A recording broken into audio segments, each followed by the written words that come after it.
Hello and welcome back. This video is a continuation of my previous video where I made a sword, and this time I'm going over how to make armatures.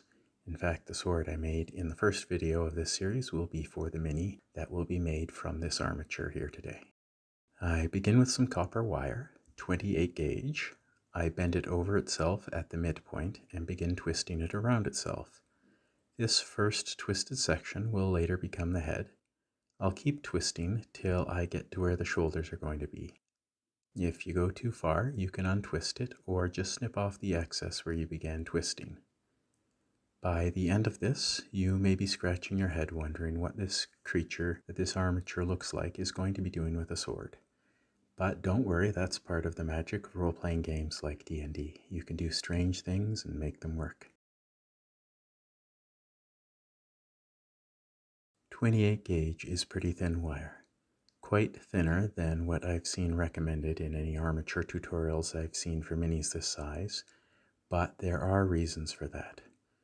First of all, the tutorials I've learned from that use thicker wire, ranging from 22 to 26 gauge, where the higher the number, the thinner the wire, only have the wire twisted in the middle, where the torso will be. The armature for the limbs is a straight, smooth length of wire, and that is difficult to get the clay to stick to it. There are entire tutorials out there just on the topic of figuring out how to get the clay onto an armature like that, from filing the wire to rough it up, to using other materials under the main layer of clay. But this design solves that issue very nicely. Secondly, once you have the clay on the armature, if the wire underneath is straight and smooth, the clay can just twist around that length of wire and doesn't stay in place very well until you've added enough clay to other parts and connected it to the clay on that straight length to stabilize it. And again, this approach fixes that. Next, I hope you'll notice that this approach makes it much easier to incorporate extra extensions from the body, like extra arms, wings, or in today's case, a tail. And of course, the head and neck are connected to the armature without needing to use glue or some other type of clay to connect it. When I get to the shoulders, the wire forks out either way and back in again.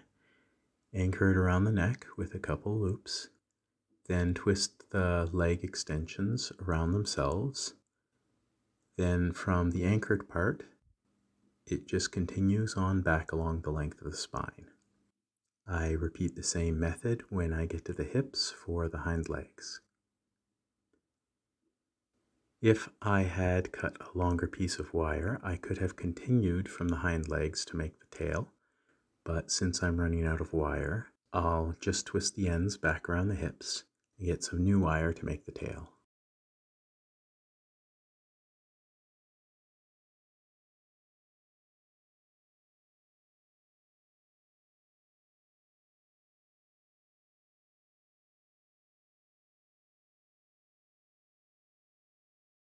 Once I have the armature more or less shaped, at this point sometimes I like to get the pose figured out. Alternatively, I might bulk up the armature a bit more first with more wire, but this time I'm getting those legs figured out. Once I've gotten the shape and length of the legs figured out, I'm bending the excess wire down from the tips of the paws.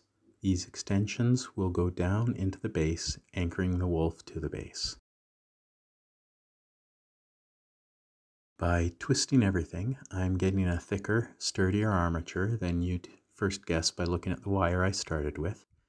But at the same time, because the wire is so thin, it's easier to work with and to get into its final shape. And with that in mind, of course, I'm adding even more wire, wrapping it around various spots to bulk it up more here and there.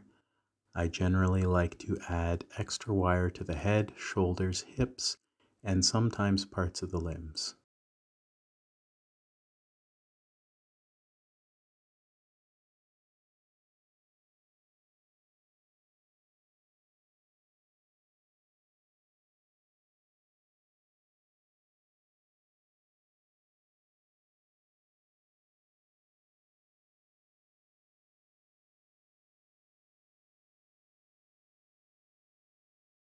And speaking of adding extra extensions to the armature, you can even add armature support for things like horns, or in this case today, teeth.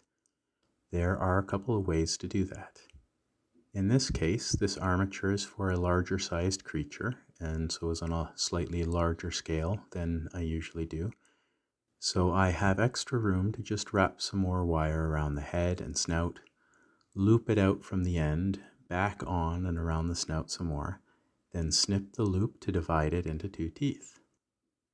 On a smaller Mini, if there's just less room to bulk up the head, the way I'd do this would be to have the head portion be taller than I need it to be, and then once the whole armature is set up with everything twisted and holding together firmly, I would go back to the very beginning, that first bend where I folded the length of wire in half, which is now the top of the head, and snip right at that center point. Then I'd have a fork in the wires at the end of the armature, which I can untwist and straighten out and bend them out where I need them to be. And here's the finished armature. As you can see, we are going to have absolutely no problems at all with clay sticking to this surface. I take a little bit longer to get to this point than the method of just twisting 2 pieces of thicker wire together in the middle, but the wire is easy to work with, easy to pose. It's plenty durable by this point. It's easier to put clay on, and it opens up ways to attach further extensions onto the body. And it lets you make hands for your armature. Yes, hands. I'll show you that the next time I make an armature for a humanoid-shaped Mini. I really hope you've enjoyed watching this and that you're getting something out of it. Thank you for watching. I hope to see you again on my channel.